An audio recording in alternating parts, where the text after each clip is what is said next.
हजुर दिदी। तिमीलाई लाज लाग्दैन? यो के गरेको तिमीले? एकछिन ल दिदी, अन्तिम 2 थोपा झर्न बाँकी छ, त्यो झार्न दिनुस् अनि बोल्छु ल। बल्ल आनन्द भयो यार। अबे साले। भन्नु त दिदी, के भन्दै हुनुहुन्थ्यो तपाईहरु? तिमीलाई लाज लाग्दैन भनेको? पिसाब गर्ने ठाउँ हो यो, त्यहाँ माथि छैन पिसाब गर्ने ठाउँ। माथि कहाँ? तपाईको टाउकोमा? के रे भाइ, बढी भएको हो तिमी? पुलिस बोलाऊ? बोलाउनुस्। यहाँको पुलिसहरुले मेरो केही बिगार्न सक्दैन, किनकि सबै पुलिस मेरो मामा पर्छ, मामा। ओ भाइ, न्यू खोजे हो तिमीले? चिने छ म को हो? चिनेको त छैन, तर कता कता ठमेलतिर देखे हो कि जस्तो लागिराछ। के भन्यौ रे तिमीले?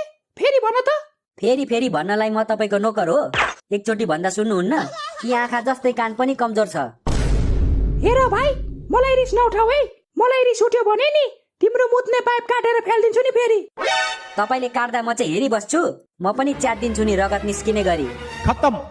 दिदी, के च्यात्ने कुरा गरेको यसले? के थाहा मलाई, सोध्न त्यसलाई नै।